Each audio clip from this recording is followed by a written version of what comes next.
നമസ്കാരം, എല്ലാവർക്കും ജെസ്സിസ് കിച്ചണിലേക്ക് സ്വാഗതം. ഗോതമ്പ് പൊടി കൊണ്ട് നല്ല എളുപ്പത്തിൽ ഉണ്ടാക്കിയെടുക്കാൻ പറ്റുന്ന നല്ലൊരു ബിസ്ക്കറ്റിൻ്റെ റെസിപ്പിയാണ് കേട്ടോ ഞാൻ നിങ്ങൾക്ക് പറഞ്ഞു തരുന്നത്.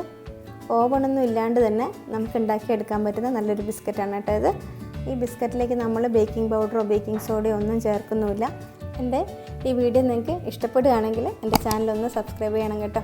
അതുപോലെ നിങ്ങളുടെ ഫ്രണ്ട്സിന് റിലേറ്റീവ്സിനൊക്കെ ഇതൊന്ന് ഷെയർ ചെയ്ത് കൊടുക്കാനും മറന്നു പോകരുത്.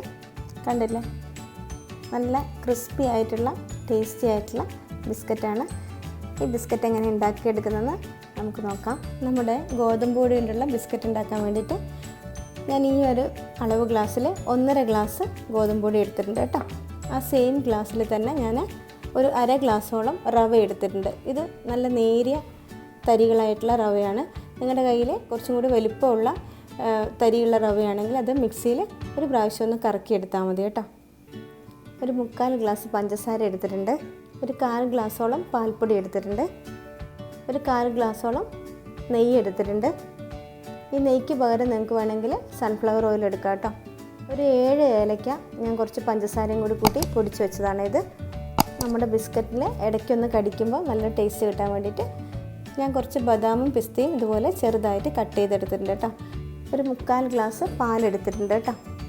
മധുരം ബാലൻസ് ചെയ്യാൻ വേണ്ടിയിട്ട് കുറച്ച് ഉപ്പും കൂടി വേണം. ഇത്രയും സാധനങ്ങൾ ഉപയോഗിച്ച് നമുക്ക് വീട്ടിൽ തന്നെ നല്ല ടേസ്റ്റി ആയിട്ടുള്ള ബിസ്ക്കറ്റ് ഉണ്ടാക്കിയെടുക്കാം കേട്ടോ. അപ്പോൾ ഇതെങ്ങനെ ഉണ്ടാക്കുന്നത് നോക്കാം. നമുക്ക് ഒരു വലിയ ബൗളിലേക്ക് ആദ്യം ഈ നെയ്യ് ഇട്ട് കൊടുക്കാം. ഇതിലേക്ക് നമ്മൾ എടുത്തു വച്ചിരിക്കുന്ന പഞ്ചസാര ഇട്ട് കൊടുക്കാം. ഇതിലേക്ക് 3/4 ഗ്ലാസ് ചെറിയ ചൂടുപാൽ ചേർത്ത് കൊടുക്കാം കേട്ടോ. ചെറിയ ചൂടുപാൽ ചേർക്കുമ്പോൾ നമ്മുടെ പഞ്ചസാര പെട്ടെന്ന് അലിഞ്ഞ് കിട്ടും. ഇതെല്ലാം കൂടി നന്നായിട്ട് മിക്സ് ചെയ്യാം. ഇതിലേക്ക് നമ്മൾ അരിഞ്ഞു വെച്ചിരിക്കുന്ന ബദാമും പിസ്തയും ചേർത്ത് കൊടുക്കാം. ഏലക്ക പൊടിച്ചത് ചേർത്ത് കൊടുക്കാം. നമുക്ക് കുറച്ച് ഉപ്പും കൂടി ഇട്ട് കൊടുക്കാം. ഇതെല്ലാം നന്നായിട്ട് മിക്സ് ചെയ്ത് വെച്ചു. ഇനി നമുക്ക് നമ്മൾ എടുത്തു വെച്ചിരിക്കുന്ന ഗോതമ്പ് പൊടിയിലേക്ക് റവയും കൂടി ചേർത്ത് ഒന്ന് മിക്സ് ചെയ്യാം. ഇതിലേക്ക് നമ്മുടെ പാൽപ്പൊടിയും കൂടി ചേർത്ത് കൊടുക്കാം. ഇതെല്ലാം നന്നായിട്ട് ഒന്ന് സ്പൂൺ കൊണ്ട് മിക്സ് ചെയ്തെടുക്കുക കേട്ടോ. നമ്മൾ മിക്സ് ചെയ്ത് വെച്ചിരിക്കുന്ന ഈ പൊടികളെല്ലാം കുറേശ്ശെയായി ചേർത്തിട്ട് ഇത് നമുക്കൊന്ന് കുഴച്ചെടുക്കണം.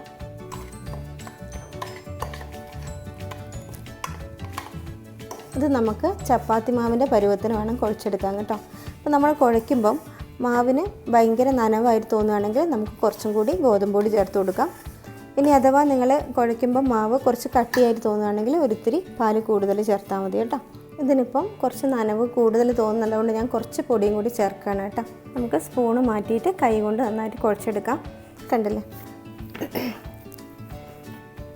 നമ്മുടെ മാവ് ഞാൻ നന്നായിട്ട് കുഴച്ചെടുത്തു കേട്ടോ. ഈ ഒരു പരുവത്തിൽ വേണം നിങ്ങൾ മാവ് കുഴച്ചെടുക്കാൻ കേട്ടോ. അപ്പം നമ്മൾ ഇതിൻ്റെ അകത്ത് റവ ചേർത്തിട്ടുണ്ടല്ലേ. റവ കുതിർന്ന് വരാൻ വേണ്ടിയിട്ട് നമുക്കിത് 10 മിനിറ്റ് ഒന്ന് റെസ്റ്റ് ചെയ്യാൻ വയ്ക്കാം. നമ്മുടെ ബിസ്ക്കറ്റിൻ്റെ മാവ് ഇപ്പോൾ ഒരു 10 മിനിറ്റ് കഴിഞ്ഞു കേട്ടോ.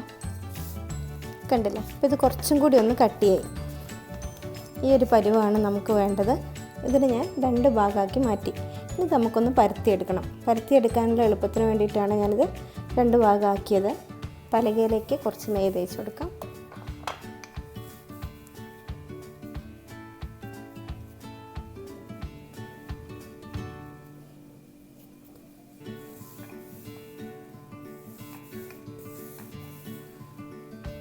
നമുക്ക് ഉള്ളിലേക്ക് മടക്കാം.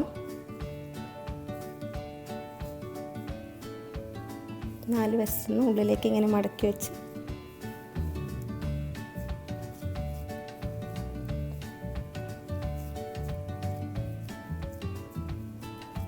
നന്നായിട്ട് പരത്താട്ടോ.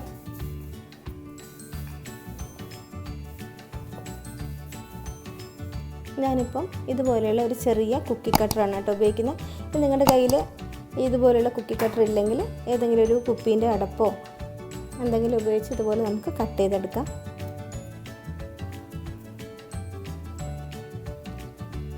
ഇതുണ്ടല്ലേ, ചെറിയൊരു തിക്നെസ്സിലാണ് ഞാൻ ഈ ബിസ്ക്കറ്റ് എടുത്തിരിക്കുന്നത് കേട്ടോ.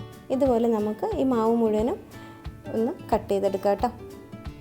ഞാൻ ഒരു പാനിൽ കുറച്ച് സൺഫ്ലവർ ഓയിൽ ഒഴിച്ചിട്ടുണ്ട് കേട്ടോ. ഈ ഓയിലൊന്ന് ചെറുതായിട്ട് ചൂടായി വരട്ടെ. ഓയിലിൻ്റെ പാകം എങ്ങനെയാണ് നമ്മൾ നോക്കുക കേട്ടോ. കണ്ടില്ലേ? പതുക്കെ ഇത് പൊങ്ങി വരുന്ന ഒരു പാകം. ഈ ഒരു പാകത്തിൽ നമുക്ക് ബിസ്ക്കറ്റ് ഇട്ട് കൊടുക്കാം കേട്ടോ.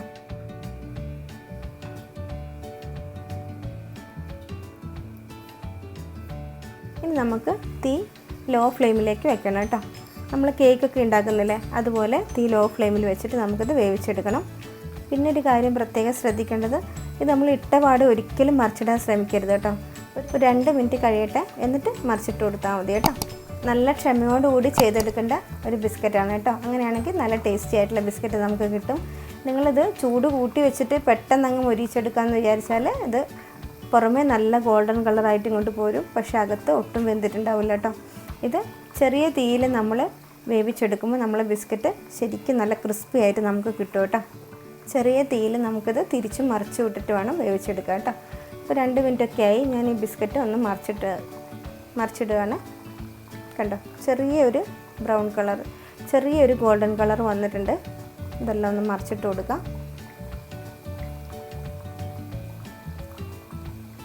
കണ്ടില്ലേ, നമ്മുടെ ബിസ്ക്കറ്റൊക്കെ ഏകദേശം ഒരു ഗോൾഡൻ കളറായി കേട്ടോ. ഇനി നമുക്കിത് എണ്ണയിൽ നിന്ന് എടുക്കാം. എൻ്റെ ആദ്യത്തെ സെറ്റ് ബിസ്ക്കറ്റ് എല്ലാം റെഡി ആയിട്ടുണ്ട് കേട്ടോ. ഇതുപോലെ നമുക്ക് മുഴുവൻ ബിസ്ക്കറ്റും ഒന്ന് ഫ്രൈ ചെയ്തെടുക്കണം കേട്ടോ. വളരെ സിമ്പിളായിട്ട് എല്ലാവർക്കും ചെയ്തെടുക്കാൻ പറ്റുന്ന നല്ലൊരു ബിസ്ക്കറ്റാണ് കേട്ടോ ഇത്. ഈ ബിസ്ക്കറ്റ് ഉണ്ടാക്കുമ്പോൾ നിങ്ങളൊരു കാര്യം പ്രത്യേകം ശ്രദ്ധിച്ചാൽ മതി. ഒരുവിധം നല്ല ഗോൾഡൻ ബ്രൗൺ കളറാകുമ്പോൾ നമ്മൾ ഈ ബിസ്ക്കറ്റ് എണ്ണയിൽ നിന്ന് എടുക്കണം കേട്ടോ. അപ്പോൾ നമ്മൾ എടുത്തു കഴിഞ്ഞാൽ ഉടനെ ഇത് കുറച്ച് സോഫ്റ്റായിട്ട് നമുക്ക് തോന്നും, പക്ഷേ കുറച്ച് തണിഞ്ഞു കഴിഞ്ഞാൽ നല്ല ക്രിസ്പി ആയിട്ട് വരും. ഒട്ടും എണ്ണ കുടിക്കാണ്ട് നമുക്ക് തയ്യാറാക്കി എടുക്കാൻ പറ്റുന്ന നല്ല ബിസ്ക്കറ്റാണ്. എല്ലാവരും ട്രൈ ചെയ്ത് നോക്കണം കേട്ടോ. എല്ലാ വീഡിയോ നിങ്ങൾക്ക് ഇഷ്ടപ്പെട്ടിട്ടുണ്ടാവുമെന്ന് വിശ്വസിക്കുന്നു. വീഡിയോ നിങ്ങൾക്ക് ഇഷ്ടപ്പെടുകയാണെങ്കിൽ ലൈക്ക് ചെയ്യാനും കമൻറ്റ് ചെയ്യാനും മറന്നു പോകരുത് കേട്ടോ. വീണ്ടും നല്ലൊരു വീഡിയോയും കൊണ്ട് നമുക്ക് കാണാം. Thank you.